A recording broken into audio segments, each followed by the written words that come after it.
Hello students, welcome to my YouTube channel physics blog. आज हम लोग बात करेंगे एक इंटरेस्टेड टॉपिक, अच्छा टॉपिक जो बोर्ड के लिए भी इम्पोर्टेंट है, कंपटीशन के लिए भी इम्पोर्टेंट है। तो उस टॉपिक का नाम है इलेक्ट्रिक फ्लक्स। आज हम लोग इलेक्ट्रिक फ्लक्स के बारे में जानेंगे। इलेक्ट्रिक फ्लक्स क्या होता है। आप लोग इस चैनल पे क्लास 12th की वीडियो चैप्टर वाइज देख रहे हैं। अभी हम लोग पढ़ रहे हैं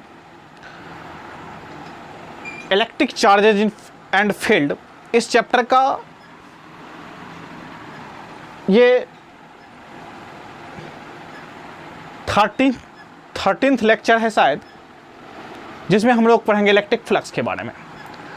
इलेक्ट्रिक फ्लक्स को जानने से पहले हम लोग कुछ छोटे से कॉन्सेप्ट को जानते हैं, उसके बाद हम इलेक्ट्रिक फ्लक्स पे चलेंगे। तो आज हम लोग जानेंगे एक टर्म एरिया वेक्टर के बारे में। एरिया वेक्टर आप लोग बेसिक स्टैंडर्ड में आप लोग एरिया निकालने के लिए सीखे हैं। एरिया जो होता है वो लेंथ इंटू ब्रेथ होता है, यानी कि 2 डायमेंशन का प्रोडक्ट होता है। तो आज हम कह रहे हैं कि area vector, that means area एक वेक्टर क्वांटिटी है।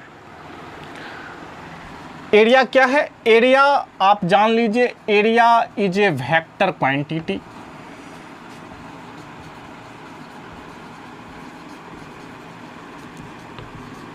Area is a vector quantity. अब किसी भी चीज का एरिया निकालना है, ए वेक्टर निकालने के लिए हम क्या करते हैं? ए क्रॉस बी करते हैं, ठीक है, एन कैप, ठीक है। ए क्रॉस बी, यहां पे ए और बी क्या है? Where A and B is the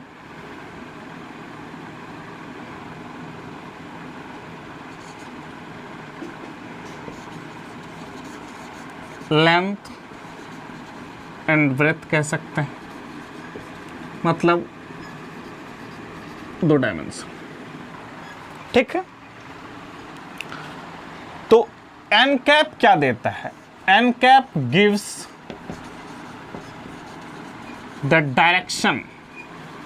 आपको पता है जब वेक्टर आप पढ़े होंगे तो एन कैप एक यूनिट वेक्टर, यह क्या करता है? N cap gives the direction of a, मतलब एरिया वेक्टर के डायरेक्शन को देता है। आपको पता है कि ये जो होगा, इस दोनों वेक्टर, ए वेक्टर जो होगा ये दोनों वेक्टर के परपेंडिकुलर होगा। इस बात को समझते हैं। जैसे मान लीजिए एक स्क्वायर है, एक स्क्वायर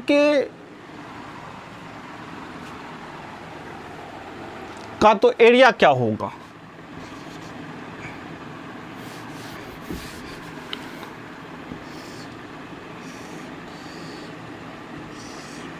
ये स्क्वायर है जिसका साइड ए दिया हुआ है।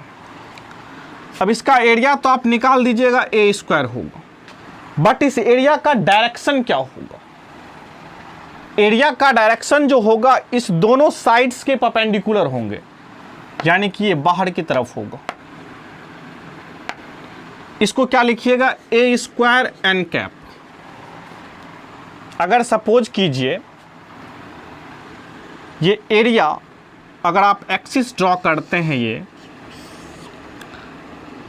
सपोज कीजिए एक्स एक्सिस, वाई एक्सिस और जेड एक्सिस, ठीक है। इस बात को थोड़ा समझने की कोशिश करते हैं। इस बात को, ये सपोज कीजिए स्क्वायर है,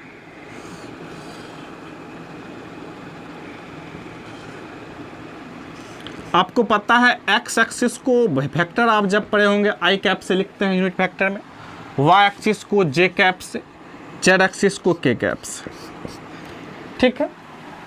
आपको मैंने बताया कि area vector, that means area एक वेक्टर क्वांटिटी है, यानी कि एरिया के डायरेक्शन होते हैं।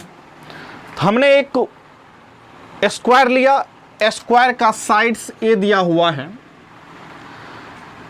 अब इसका एरिया क्या होगा, ए स्क्वायर हो जाएगा। अब इस एरिया को जो डायरेक्शन होगा इस दोनों साइड्स के परपेंडिकुलर होंगे। आपको पता है कि एक्स एक्सिस पे ए है एक साइड और एक साइड वाई एक्सिस पे, यानी कि इस दोनों का जो परपेंडिकुलर साइड होगा वो जेड एक्सिस होगा।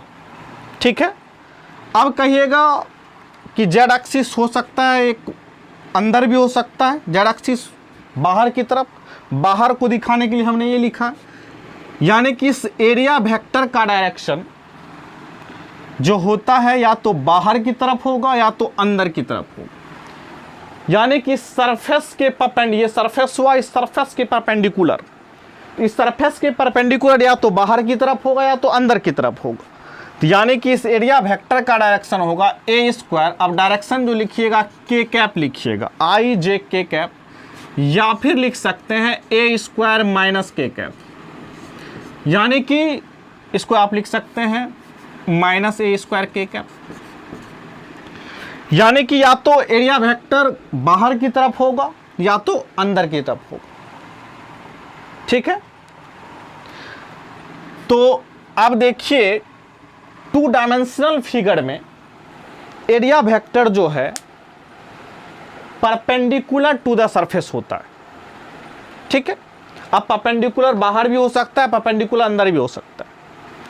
अब कोई भी टू डायमेंशनल फिगर लिखिएगा, in two dimensional figure, in two dimensional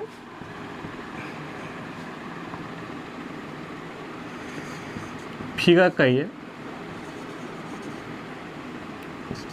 area vector is perpendicular to the surface. अब वो आउटसाइड भी हो सकता है, इनसाइड भी हो सकता है। जैसे मान लिया जाए इसी में हम लेते हैं एक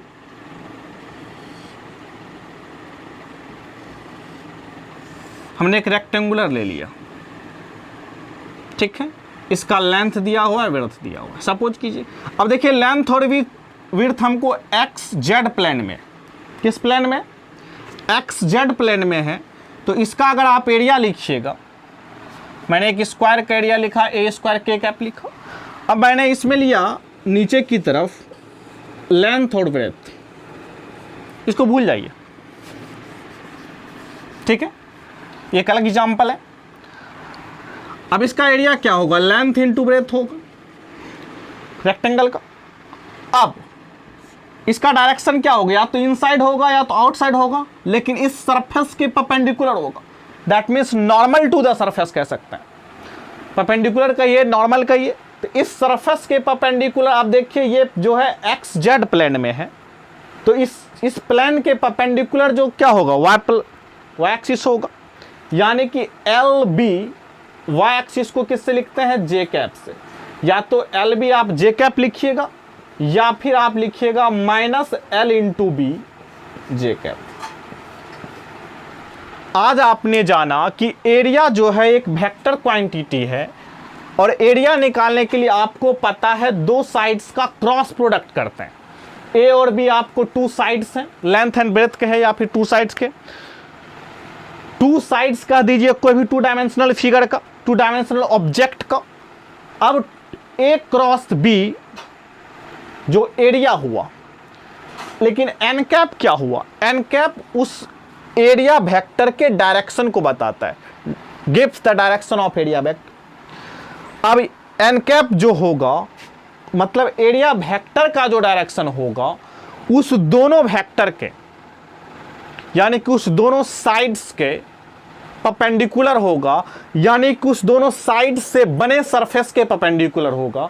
यहां पर देखिए इस दोनों साइड से बने सरफेस, ये है इस सरफेस के परपेंडिकुलर, ये है, तो इस सरफेस के परपेंडिकुलर ये होगा। ठीक है, ऊपर की तरफ जो कि वाई प्लेन में, वाई एक्सिस पे। इसको हमने क्या लिखा, L cross P, L into B J cap, या फिर एल इंटू बी माइनस, या तो ऊपर हो सकता है या तो नीचे हो सकता है, माइनस वाई माइनस जे कैप या प्लस जे कैप। तो टू डायमेंशनल फिगर में आप जान लीजिए, टू डायमेंशनल ऑब्जेक्ट में क्या होगा, एरिया वेक्टर जो होगा always normal to the surface होगा, या तो इनसाइड होगा या तो आउटसाइड होगा। ठीक है, always normal to the surface. ठीक है, ये चीज आपने जान गया। एरिया वेक्टर जो होता है,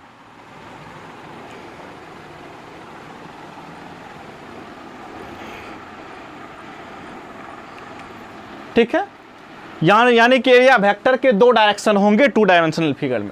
अब टू डायमेंशनल फिगर को कह सकते हैं, टू डायमेंशनल फिगर कहिए, टू डायमेंशनल सरफेस की, इसको हम ओपन सरफेस भी कहते हैं। क्या कहते हैं? टू डायमेंशनल फिगर को ओपन सरफेस भी कहते हैं। ठीक है, आप लोग समझ गए एरिया वेक्टर क्या होता है। नेक्स्ट, अब थ्री डायमेंशनल फिगर को देखते हैं।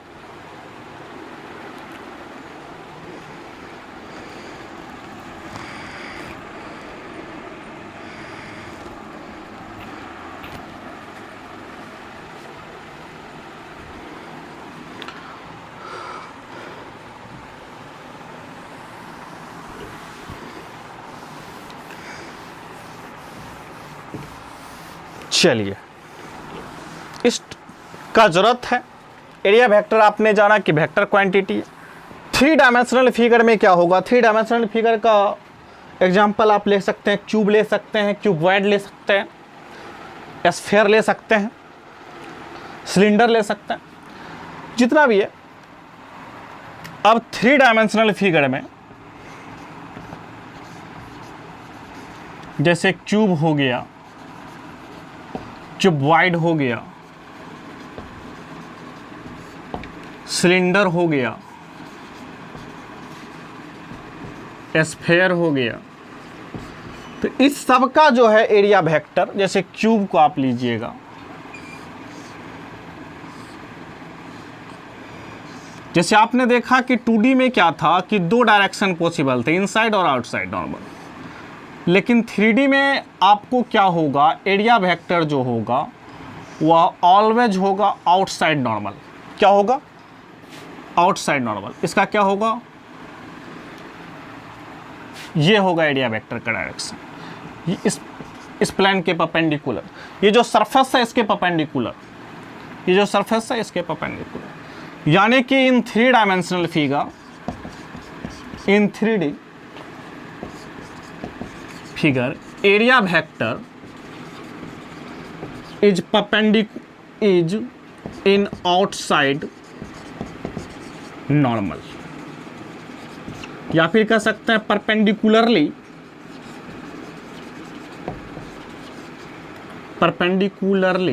आउटसाइड। यानी कि थ्री डायमेंशनल फिगर में क्या होगा? परपेंडिकुलरली आउटसाइड होगा, बाहर की तरफ होगा। थ्री डायमेंशनल फिगर में, थ्री डायमेंशनल फिगर को क्या कहते हैं? क्लोज्ड सरफेस भी कह सकते हैं, या क्लोज्ड फिगर भी कह सकते हैं। यानी कि क्लोज्ड फिगर में बाहर की तरफ होगा एरिया वेक्टर, बाहर की तरफ परपेंडिकुलर डायरेक्शन। लेकिन 2D में क्या था? दो डायरेक्शन पॉसिबल थे, आप अंदर की तरफ भी ले सकते हैं, बाहर की तरफ, क्योंकि वो ओपन सरफेस है। क्लोज सरफेस में हमेशा क्या होगा? Outside normal. ठीक है, जैसे आप सिलेंडर लीजिएगा, ये सिलेंडर है, सपोज कीजिए ये सिलेंडर का एरिया वेक्टर ये होगा, इस सरफेस का एरिया वेक्टर ये होगा, इस सरफेस की बात कीजिएगा तो ये होगा, इस सरफेस की बात कीजिएगा तो ये होगा, इसका ये होगा। ठीक है, ये एरिया वेक्टर का डायरेक्शन होगा। एरिया वेक्टर को एन कैप से लिखिए, ये डायरेक्शन होगी, ये इसका होगी परपेंडिकुलर टू द सरफेस। मैं डायरेक्शन की बात कर रहा हूँ। तो आपने देखा कि थ्री डायमेंशनल फिगर में हमेशा क्या होता है? नॉर्मल टू द सरफेस, यानी कि आउटसाइड नॉर्मल होता है। लेकिन टू डायमेंशन में क्या होता है? दो, क्योंकि ओपन सरफेस है तो दो साइड्स होता है। तो एरिया वेक्टर आपने जाना, वेक्टर क्वांटिटी। ठीक, ये चीज है। ठीक है, इस तरह से आप समझ गए होंगे कि थ्री डायमेंशनल फिगर में एरिया वेक्टर क्या होता है? आउटसाइड नॉर्मल होता है। टू डायमेंशनल में ये होता है। ठीक है, यहां तक बात आप समझ गए। अब आप अब हम लोगों को जो इंपॉर्टेंट टॉपिक डिस्कस करना है वह है इलेक्ट्रिक फ्लक्स। अब जो टॉपिक डिस्कस करना है इलेक्ट्रिक फ्लक्स, जो कि काफी इंपॉर्टेंट टॉपिक है। इलेक्ट्रिक फ्लक्स को समझने के लिए हमने ये आपको टॉपिक बताया, एक छोटा सा टर्म बताया।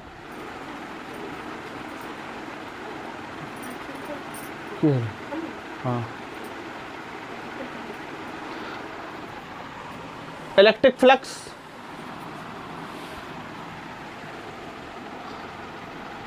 इलेक्ट्रिक फ्लक्स के बारे में हम जानते हैं।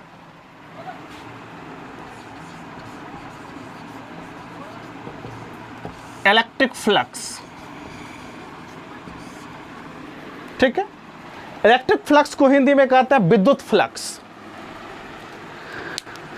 आप लोग इलेक्ट्रिक फ्लक्स को समझने के लिए वाटर के फ्लो को समझ सकते हैं। वाटर किसी भी सरफेस से जब फ्लो करता है, ये समझिए कि इलेक्ट्रिक फ्लक्स जो होता है ये इलेक्ट्रिक फील्ड लाइंस का फ्लो होता है। किसी भी सरफेस से परपेंडिकुलरली जितना इलेक्ट्रिक फील्ड लाइन फ्लो करेगा, उस सारे इलेक्ट्रिक फील्ड लाइंस के कलेक्शन को, नंबर को इलेक्ट्रिक फ्लक्स कहेंगे। इलेक्ट्रिक फ्लक्स क्या है? ये नंबर है, the total number of electric field lines passing perpendicularly to any surface is called electric flux. मतलब किसी भी सरफेस से परपेंडिकुलरली जितना लाइन फ्लो कर रहा है, इलेक्ट्रिक फील्ड लाइंस। आपको पता है कि इलेक्ट्रिक फील्ड लाइंस एक इमेजिनरी लाइन, ठीक है। तो जैसे मान ये सरफेस है, इस सरफेस को चीरता हुआ, ये मान लिया सपोज कि ये सरफेस है, इस सरफेस को चीरता हुआ जितना इलेक्ट्रिक फील्ड लाइन पास करेगा, वो सारे इलेक्ट्रिक फील्ड लाइंस के संख्या को, नंबर को क्या कहेंगे? इलेक्ट्रिक फ्लक्स कहेंगे। तो किसी भी सरफेस को चीरता हुआ perpendicularly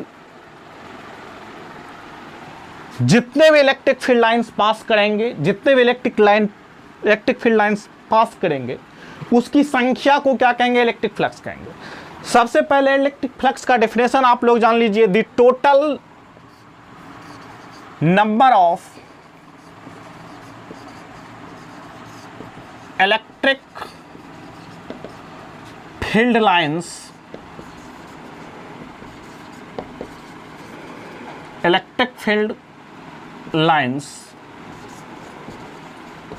passing normally,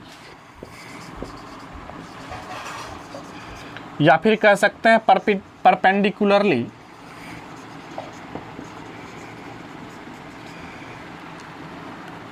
to any surface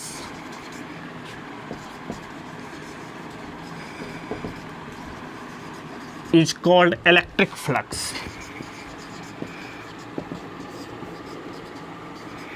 electric flux जो होता है, total number of electric field lines passing perpendicularly to any surface is called electric flux. Electric flux को जो है डिनोट करते हैं, it is denoted by phi से या फिर फाई ई से, फाई ई से इलेक्ट्रिक फ्लक्स को फाई से जनरली करते हैं या फिर फाई से इलेक्ट्रिक फ्लक्स को। तो जैसे मान लिया ये सरफेस है,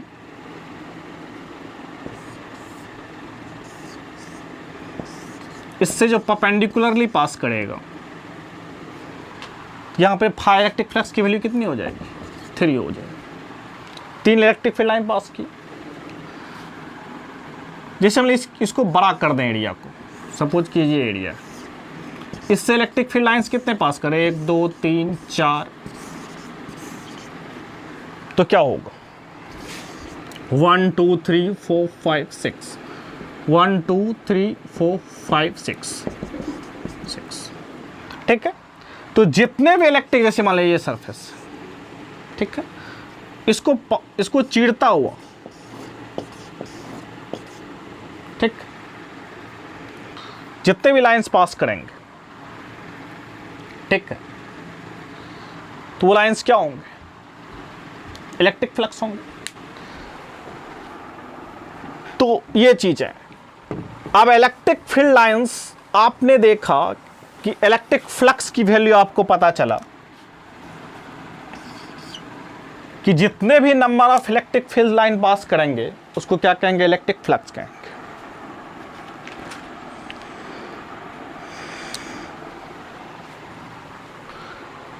अब इलेक्ट्रिक फील्ड लाइंस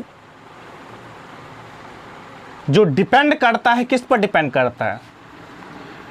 मान लिया जाए फ्लक्स एरिया पर डिपेंड करेगा।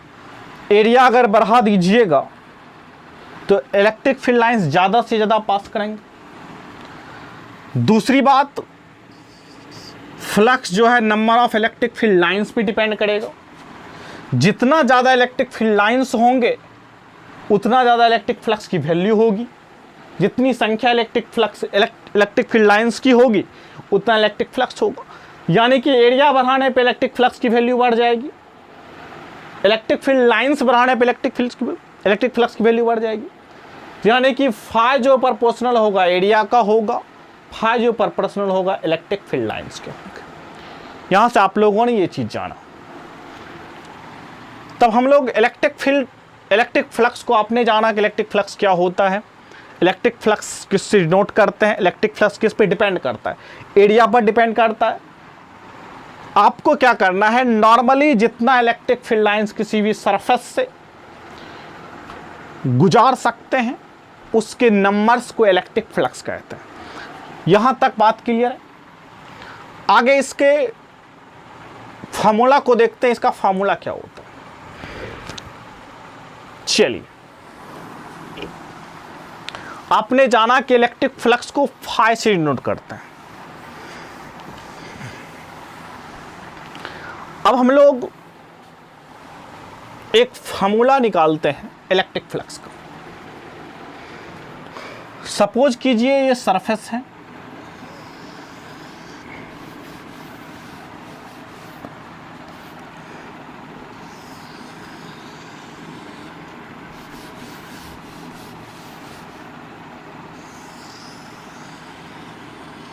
ये सरफेस, इस सरफेस से का ये सपोज कीजिए कि एरिया वेक्टर है जिसको हमने एन कैप से लिखा, ठीक है, और ये इलेक्ट्रिक फील्ड लाइंस है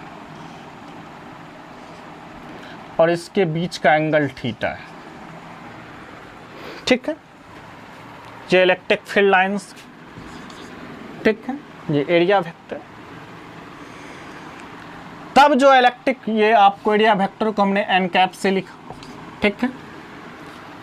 एरिया वेक्टर आपको पता है क्या, इस सरफेस के परपेंडिकुलर डायरेक्शन जो होता है वह एरिया वेक्टर का डायरेक्शन होता है, मतलब इस सरफेस के परपेंडिकुलर, ठीक है। तो आपको जो इलेक्ट्रिक फ्लक्स जो डिफाइन है, फाई जो डिफाइन है, फाई इक्वल टू ई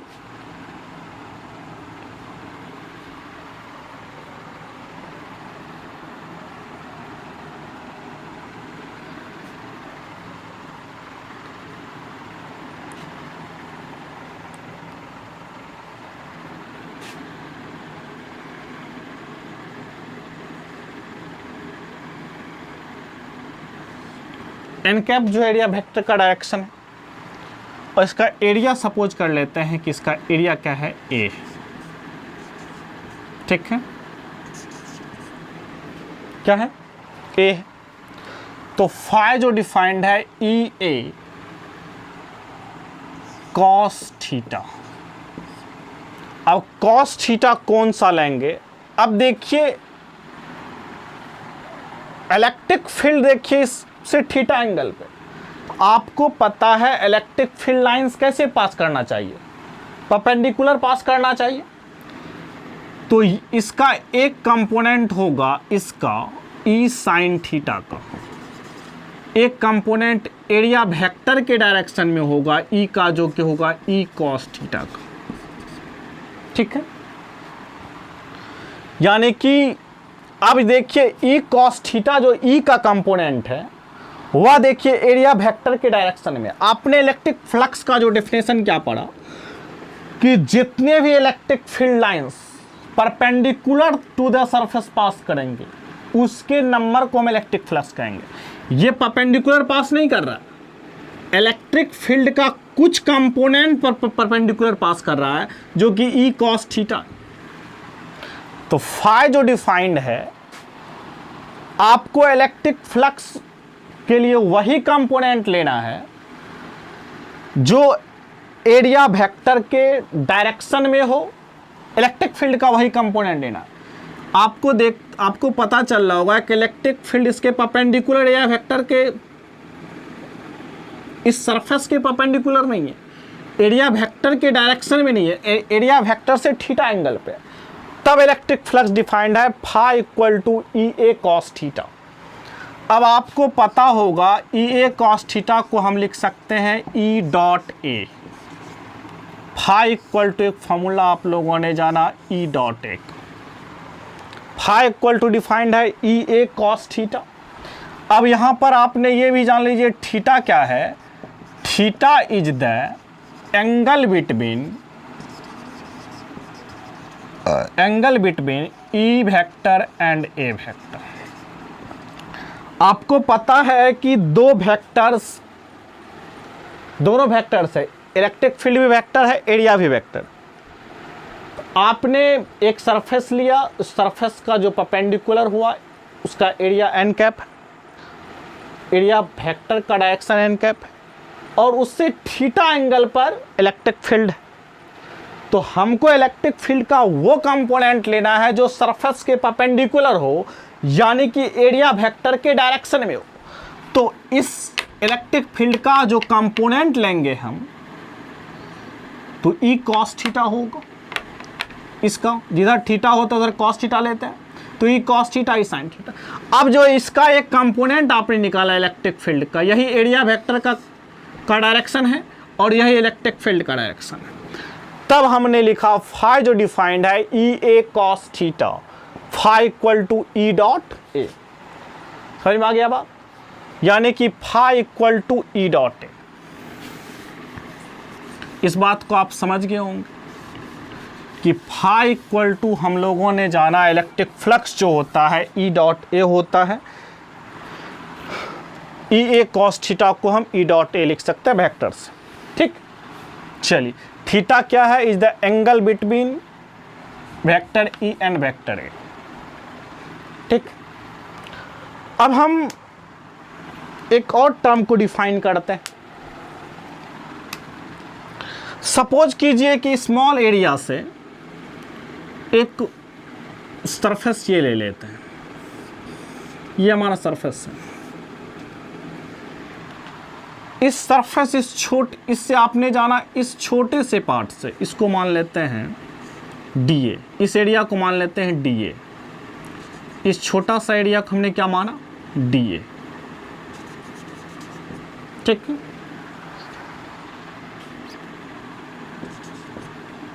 इससे इलेक्ट्रिक फील्ड लाइंस पास कर रहा है ई। तो हम इससे छोटा सा एरिया से छोटा सा इलेक्ट्रिक फ्लक्स पास करेगा, डी फाई उसको लिखेंगे। उसको हम इसी तरह लिख सकते हैं ई डी ए कॉस थीटा लिख सकते हैं, जिस तरह से हमने लिखा।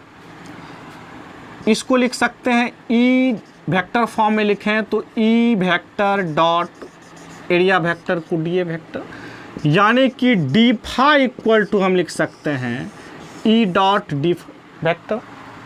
अब देखिए इस छोटे अगर हमको इस टोटल का फ्लक्स निकालना है तो हम छोटा छोटा फ्लक्स निकाल के जोड़ते जाएंगे, फाई 1 फाई 2 फाई 3 करके।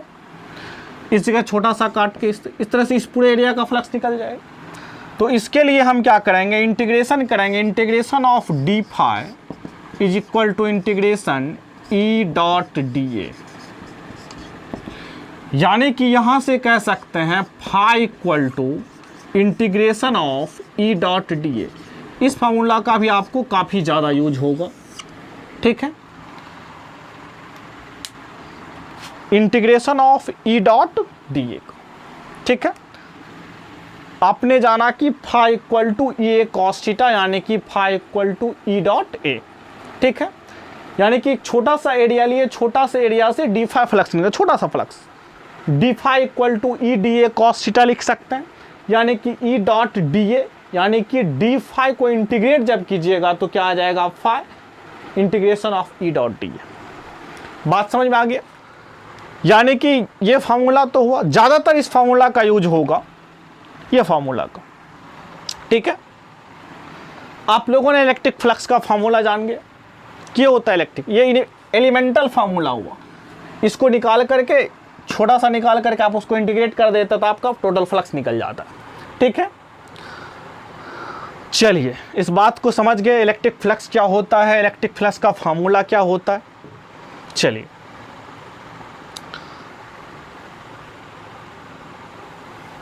आगे देखते हैं।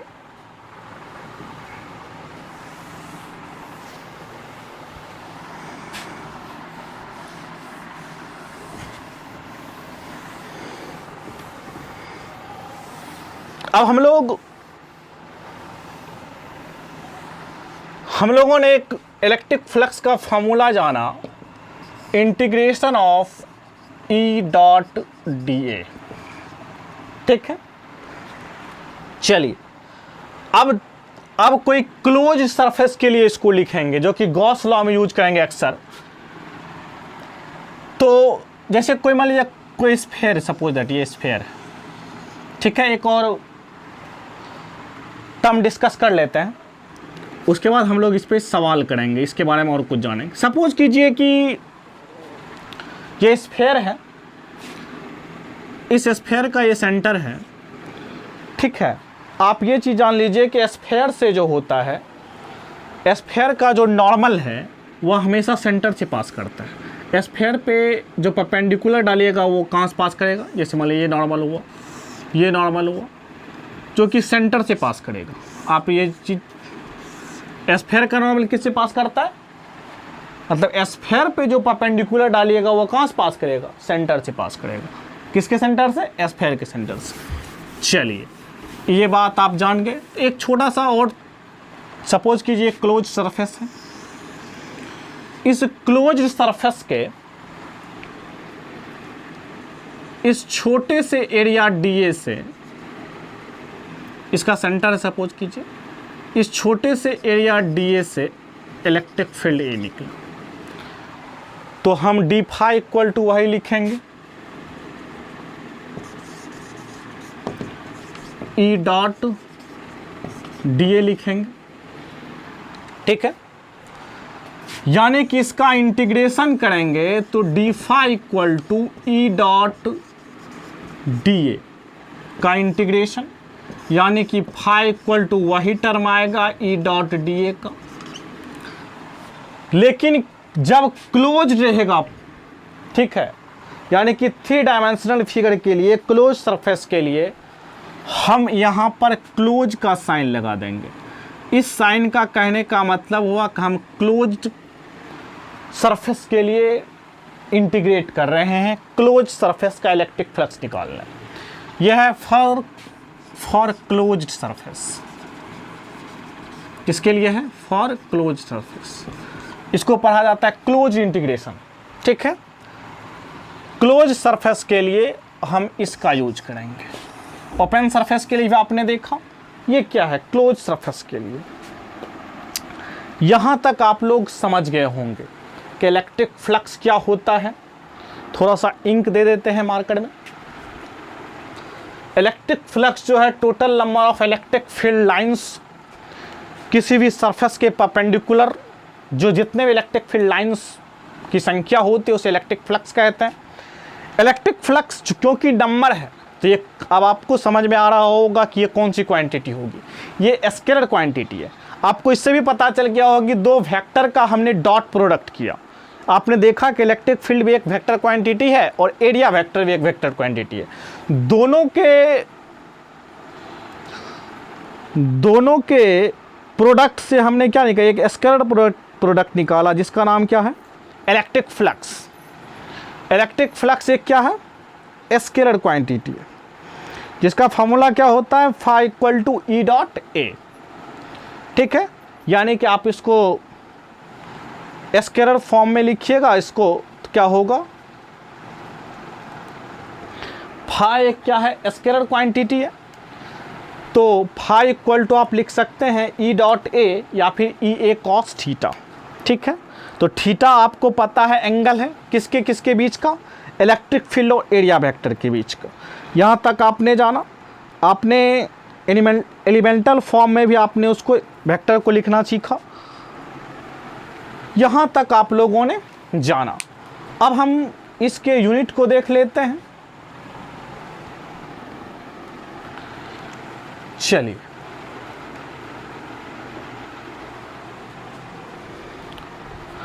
मिटा दें इसको।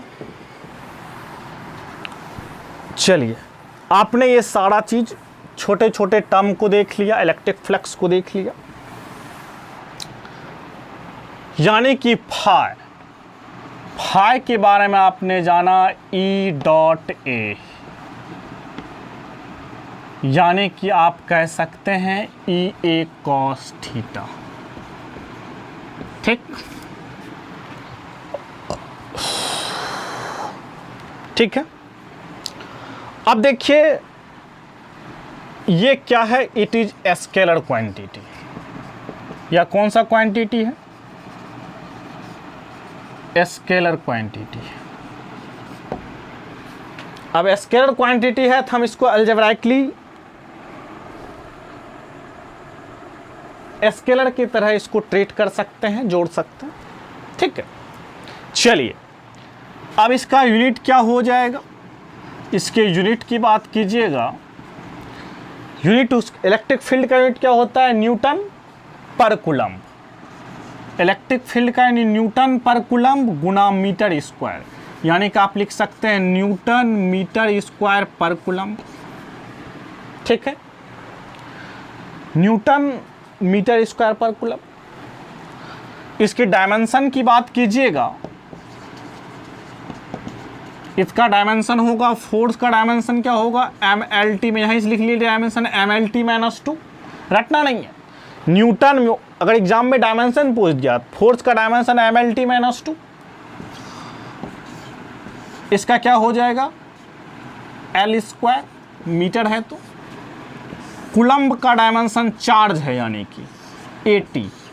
ठीक है, इसको सॉल्व कर लीजिए तो क्या होगा, एम एल क्यू टी पर पावर -3 ए इनवर्स। ये इलेक्ट्रिक फ्लक्स का क्या हुआ, डायमेंशन हुआ। यहाँ से छोटे छोटे क्वेश्चन आ सकते हैं, इसका यूनिट पूछ सकता है, कौन सी क्वांटिटी है, इसके डायमेंशन क्या होता है। ठीक है, तो ये आप लोगों ने इसके बारे में जान गया कि इलेक्ट्रिक फ्लक्स का फॉर्मूला क्या होता है, इलेक्ट्रिक फ्लक्स क्या होता है, एरिया वेक्टर क्या होता है, ये तमाम चीज़ें आप लोगों ने जान गए। चलिए अब इससे रिलेटेड सवाल देखते हैं कि क्या क्या सवाल आ सकते हैं। ठीक है, चलिए मिटा दें। चलिए एक सवाल लेते हैं और उसके जरिए समझने की कोशिश करते हैं इलेक्ट्रिक फील्ड फ्लक्स को। पहला सवाल एक सिंपल सा सवाल है,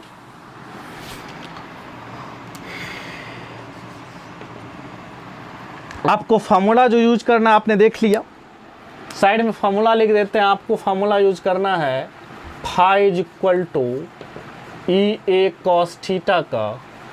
हाँ, एक और चीज़ जान लीजिए उससे पहले, फाई इक्वल टू, इस सवाल से पहले एक और चीज़ जान लीजिए, फाई इक्वल टू होता है ई ए कॉस थीटा। ठीक है,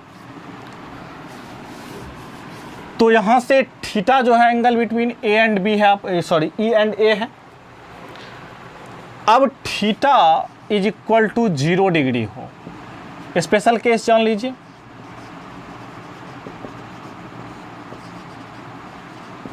थीटा 0 डिग्री होगा यानी कि E and A are parallel, दोनों एक दूसरे के पैरेलल हो। जैसे कि आपने ये केस देखा, ये सपोज दैट कीजिए, ये ए है एन कैप और इलेक्ट्रिक फील्ड भी ये। ठीक है, सरफेस के perpendicular, E and A parallel होगा तो थीटा 0 होगा, तो फाई का वैल्यू क्या होगा, ई ए कॉस 0, ठीक है। यानी कि ई ए कॉस 0 का वैल्यू 1, तो यानी कि फाई इक्वल टू ई ए हो जाएगा, उस दोनों का प्रोडक्ट हो जाएगा। मतलब इलेक्ट्रिक फील्ड और एरिया वेक्टर को, इलेक्ट्रिक फील्ड और एरिया को गुणा कर दीजिए नॉर्मली।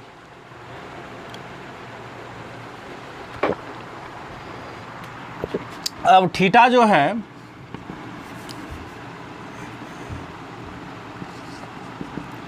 वन 180 हो जाए, यानी कि पाई हो जाए, थीटा पाई हो जाएगा, तो सिर्फ इसको आपके इलेक्ट्रिक फील्ड इसके अपोजिट डायरेक्शन में हो जाएंगे। सपोज ये इलेक्ट्रिक फील्ड का डायरेक्शन, तो यानी कि थीटा 180 डिग्री, फाई का वैल्यू क्या हो जाएगा, E A cos 180 degree, E A cos 180 degree क्या हो जाएगा, phi equal to E A cos 180 degree -1 minus E A, ठीक है। फाई का वैल्यू हो जाएगा माइनस ई ए। अब थीटा अगर पाई हो, सॉरी पाई/2 हो, यानी कि इलेक्ट्रिक फील्ड का डायरेक्शन ये हो, ठीक है। यानी कि theta is equal to pi हो, तब इलेक्ट्रिक फ्लक्स की वैल्यू क्या होगी, तो phi equal to E A cos pi, यानी कि फाई इक्वल टू 0। मतलब फ्लक्स 0 होंगे जब इलेक्ट्रिक फील्ड और एरिया वेक्टर एक दूसरे के परपेंडिकुलर। आपसे पूछा जाता है फ्लक्स 0 कब होंगे, जब इलेक्ट्रिक फील्ड और एरिया वेक्टर क्या होगा एक दूसरे के परपेंडिकुलर होंगे। 0 होगा जब क्या होगा, 0 होगा जब परपेंडिकुलर होंगे, उस दोनों का ई ए होगा जब उसका थीटा 0 होगा, मतलब पैरेलल होगा। एंटी पैरेलल होगा तो आपका क्या होगा। ये स्पेशल केस आप लोगों ने जान लिया। अब सवाल की ओर चलते हैं, चलिए।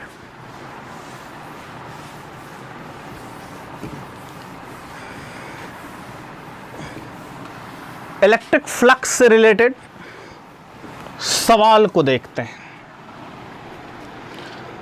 चलिए। पहला सवाल,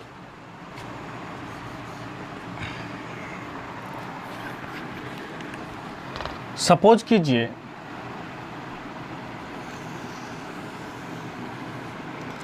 ये कोई सरफेस है,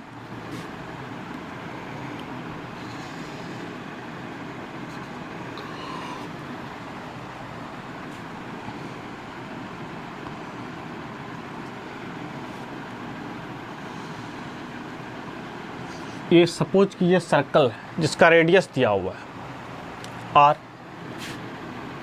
और इस एरिया वेक्टर का डायरेक्शन है ऊपर की तरफ, और इस एरिया वेक्टर से जो एंगल बना रहा है यह 60 डिग्री का बना रहा है। कितना का बना रहा है, 60 डिग्री का ये इलेक्ट्रिक फील्ड है, ठीक है। अब सर्कल है तो सर्कल का एरिया क्या होगा, यानी कि ए निकाल लीजिएगा पाई आर स्क्वायर एन कैप, ये इसका एरिया हो गया। अब फाई निकालना है तो ई ए कॉस, फाइंड फाई निकालना है तो ई ए कॉस थीटा का प्रयोग करेंगे, इलेक्ट्रिक फील्ड और एरिया वेक्टर के बीच का एंगल, यानी कि ई तो ई दिया हुआ है, ए का value pi r square cos theta, cos 60 degree,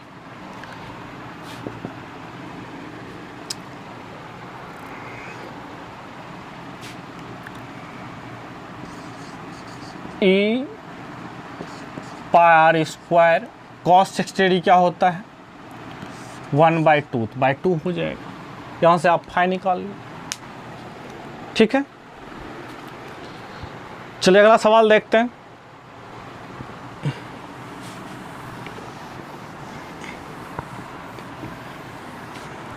इस बार भी फाई ही निकालना है, वहां पे फाई लिखा हुआ है। नेक्स्ट एक क्वेश्चन है, जो कि एक रेक्टेंगल है जिसका लेंथ और विड्थ दिया हुआ है, ठीक है। लेंथ और विड्थ दिया हुआ है और इसका एरिया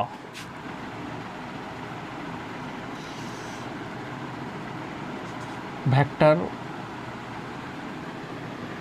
ये एन कैप, ठीक है। एरिया वेक्टर का डायरेक्शन वो है। इलेक्ट्रिक फील्ड जो है इस बार ई नॉट, ठीक है, और यह इसके साथ 60 डिग्री का एंगल बना रहा है,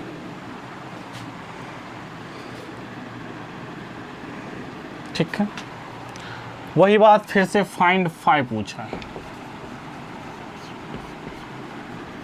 फाई मतलब इलेक्ट्रिक फ्लक्स पूछा है।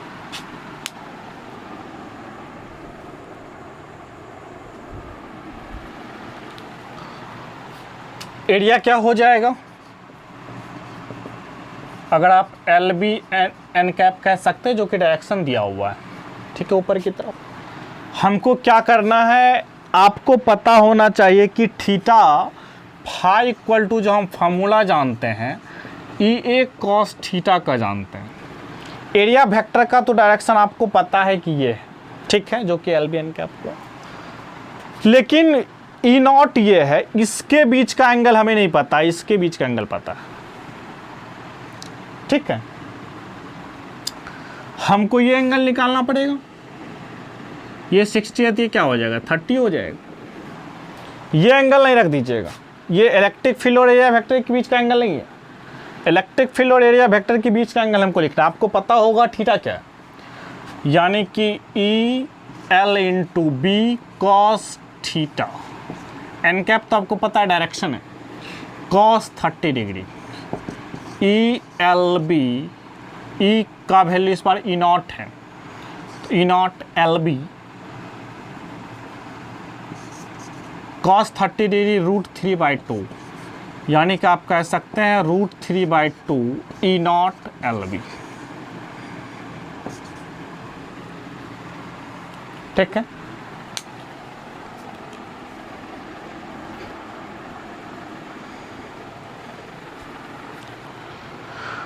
मिटा दें। इस तरह से आप सवाल समझ गए होंगे।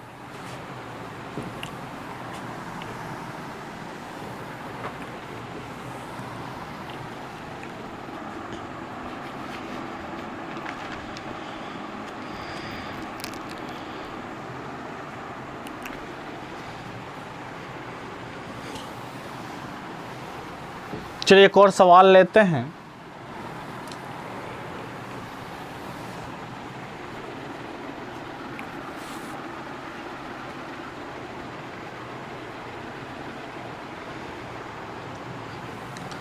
एक स्क्वायर है,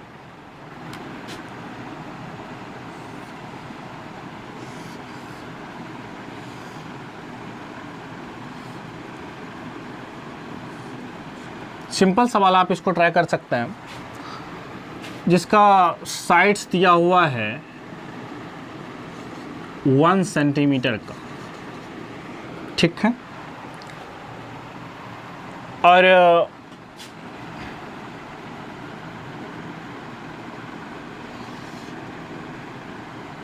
इलेक्ट्रिक फील्ड की भी कुछ वैल्यू दे रखी है। वो दे रखा है 20 वोल्ट मीटर का,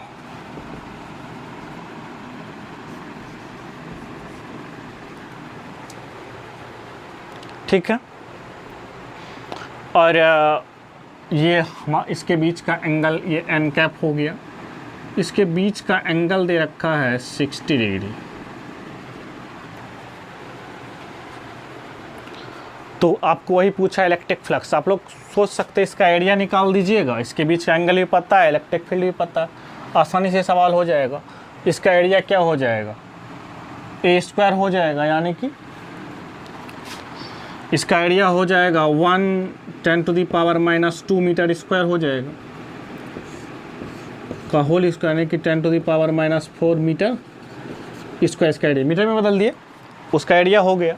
यानी कि फाई निकालना है तो आप क्या कीजिएगा, ई ए कॉस थीटा, ई भी हमको पता है 20 दिया हुआ है, ए हमको पता है 10⁻⁴ दिया हुआ है, कॉस थीटा कॉस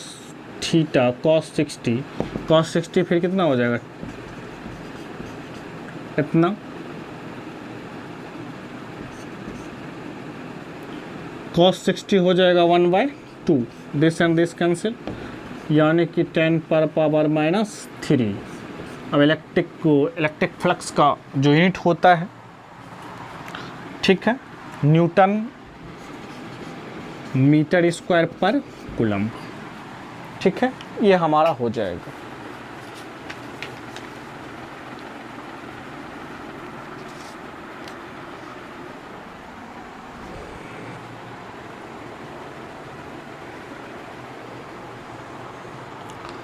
ठीक है, इस तरह से आप लोग इसको सॉल्व कर सकते हैं इलेक्ट्रिक फ्लक्स को।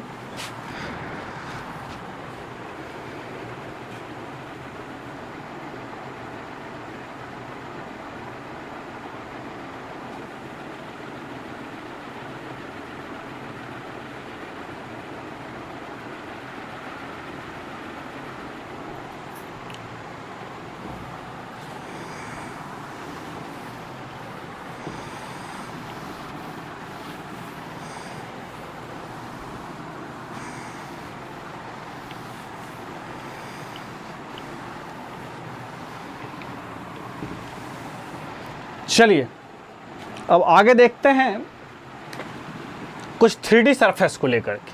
आप लोगों ने यहाँ तक 2D सरफेस में देखा इलेक्ट्रिक फ्लक्स कैसे निकालते हैं। सपोज कीजिए कि एक क्यूब है,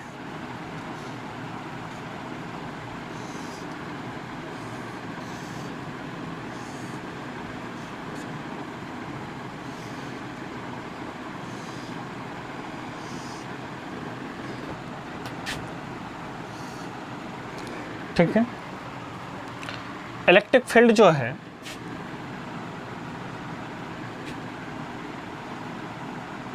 ये E = है E0 I कैप, यानी कि x डायरेक्शन में इलेक्ट्रिक फील्ड है, ठीक है। तो सरफेस 1, सरफेस 2, सरफेस 3, सरफेस 4, इससे इलेक्ट्रिक फील्ड निकालना है, इलेक्ट्रिक फ्लक्स निकालना है।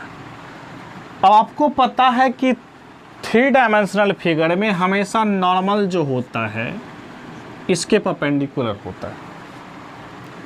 फाइंड फाई, वही फाई निकालना है, आपको पता होना चाहिए।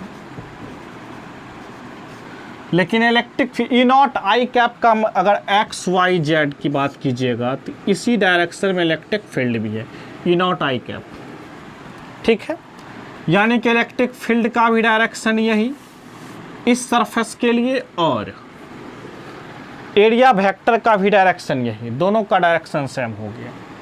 यानी कि E0 I कैप हो गया, ये एरिया वेक्टर को हम n कैप से लिख सकते हैं। मतलब दोनों का आपको पता है, 3D में पता है कि हमेशा नॉर्मल बाहर की तरफ होता है। तो इस सरफेस के लिए φ1 निकालिएगा, आपका क्या हो जाएगा, E0 इलेक्ट्रिक फील्ड और एरिया वेक्टर। इसका साइड्स ले लीजिए A, साइड्स क्या क्यूब का A है, तो इसका एरिया कितना हो जाएगा, A² हो जाएगा।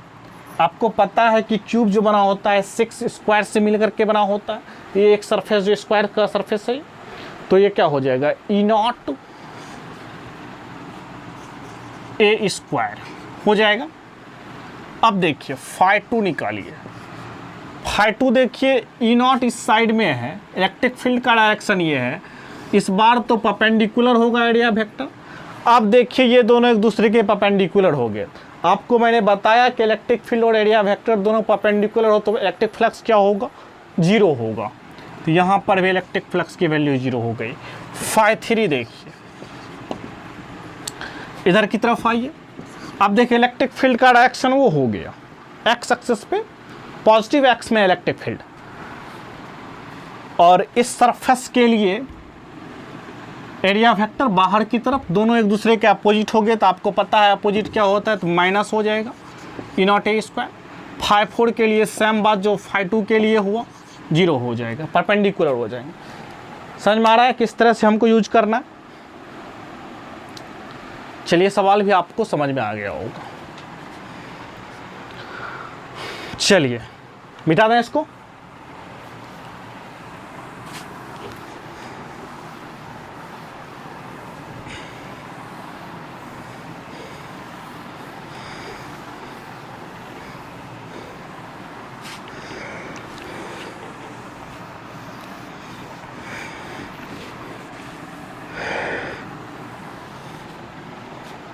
चलिए अगला सवाल देखते हैं। एक सिलेंडर है, ठीक है। इस सिलेंडर का रेडियस दिया हुआ है r, और इलेक्ट्रिक फील्ड का जो डायरेक्शन है यही है E0I कैप ही एक बार फिर से लेते हैं। तो हमको इस सरफेस के लिए इलेक्ट्रिक फ्लक्स निकालना है, इस सरफेस के लिए निकालना है, इस सरफेस के लिए निकालना है, ठीक। सबसे पहले तो फाइंड फाई, वही बात यहां पर देखिए।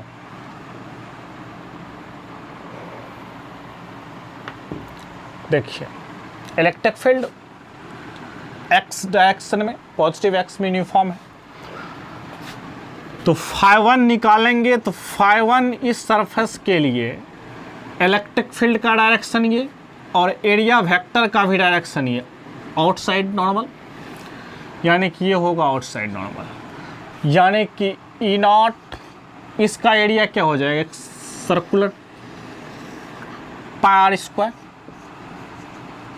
हो जाएगा। दोनों का डायरेक्शन सेम है तो cos 0 1 हो जाएगा, ठीक है। आप फॉर्मूला भी लगा सकते हैं, E a cos थीटा, तो यहाँ पर थीटा का वैल्यू क्या है, 0 है।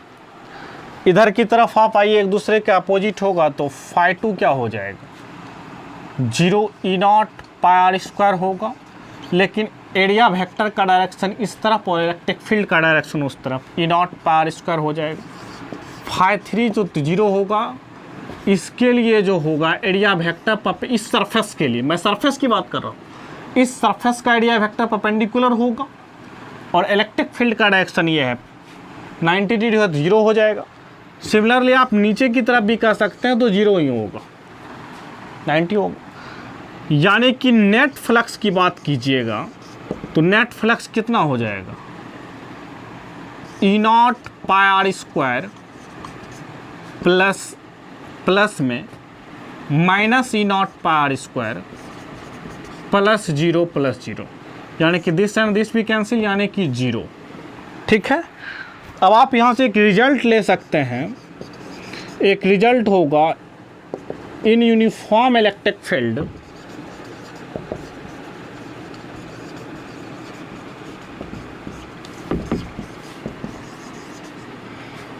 Without any charge,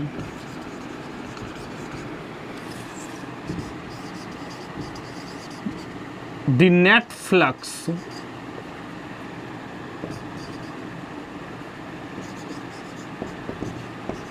is 0 in closed surface, ठीक है। क्लोज सरफेस हो जाए या फिर 3D सरफेस हो जाए। 3D सरफेस में क्या होता है, यूनिफॉर्म इलेक्ट्रिक फील्ड रहने पर अगर कोई चार्ज प्रेजेंट नहीं है उसके अंदर, तो क्या होगा, नेट इलेक्ट्रिक फ्लक्स क्या होगा, 0 होगा। किस में, क्लोज सरफेस में या फिर 3D सरफेस में, ठीक है। क्लोज सरफेस का या 3D सरफेस का ही। इस तरह से ये चीज आप समझ गए होंगे। मिटा दें।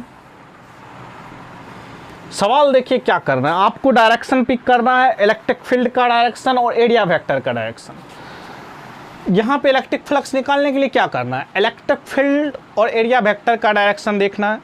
इलेक्ट्रिक फील्ड और एरिया वेक्टर का डायरेक्शन सेम है तो हमको डायरेक्ट मल्टीप्लाई कर देना है। डिफरेंट है तो माइनस का साइन, एक दूसरे के परपेंडिकुलर है 0। अगर कोई एंगल पर है तो उसका कॉस थीटा लेकर के क्या करना है, उसका कॉस थीटा लेना। यही चीज़ तो कर रहे हैं। चलिए कुछ और सवाल देखते हैं।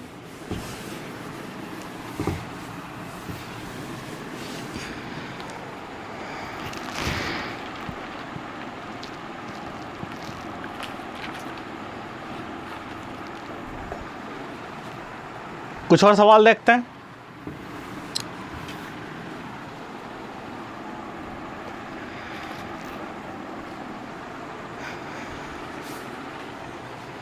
एक सवाल है,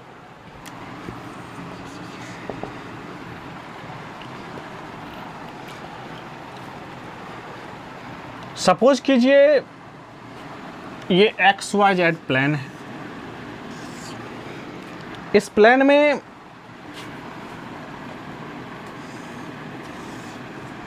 ये L और B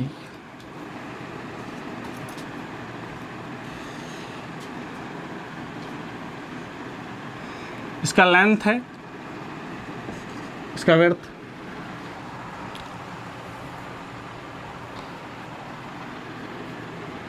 इसका एरिया और इस पे जो इलेक्ट्रिक फील्ड है, इस बार इलेक्ट्रिक फील्ड की जो वैल्यू है वह है E0 I कैप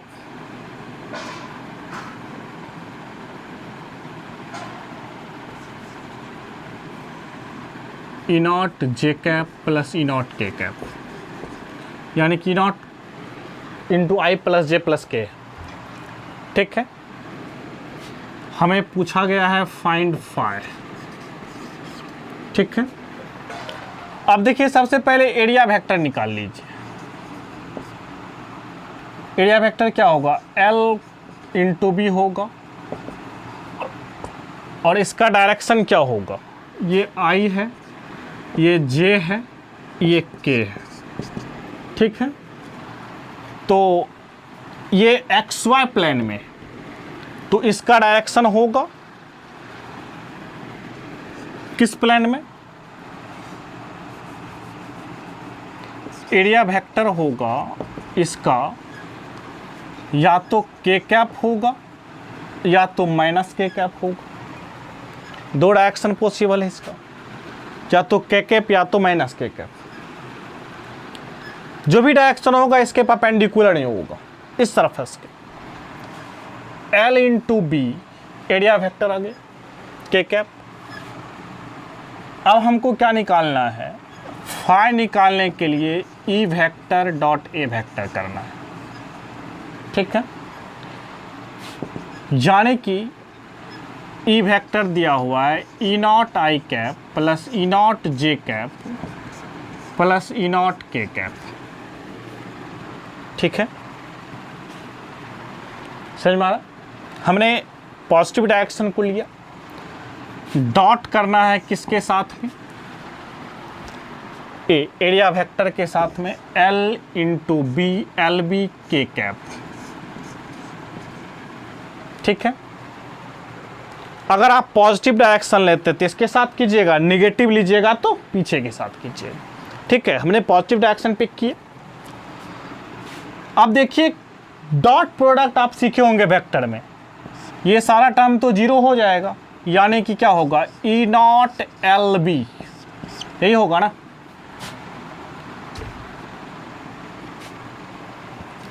ये फाई की वैल्यू होगा E0 LB। आपने देखा कैसे वेक्टर को ट्रीट करना।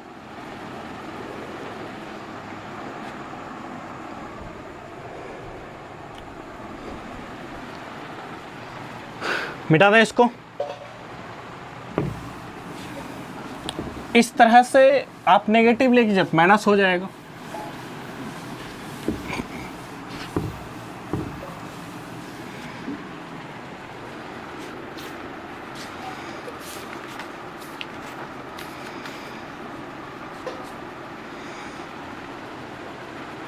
चलिए एक और सवाल देख लेते हैं। कोई रीजन है जिसमें इलेक्ट्रिक फील्ड दिया हुआ है, इलेक्ट्रिक फील्ड की वैल्यू दिया हुआ है 3/5 E naught I cap plus 4/5 E naught J cap. ये इलेक्ट्रिक फील्ड दिया हुआ है। अब ई नॉट की भी वैल्यू दे रखी है। ई नॉट का वैल्यू दे, कैलकुलेशन बेस्ड सवाल है, कोई ज़्यादा टफ नहीं है। 2 × 10⁻³ न्यूटन पर कूलम, 2 × 10⁻³ न्यूटन पर कूलम।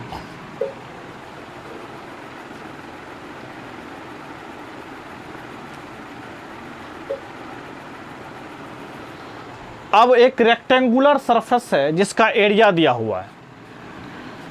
एक रेक्टेंगुलर सरफेस है जो कि YZ प्लेन में, किस प्लेन में? YX YZ,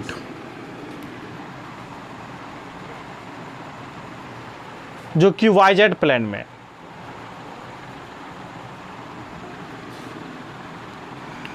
यानी कि इस प्लेन में कोई सपोज कीजिए एक रेक्टेंगुलर सरफेस दिया हुआ है।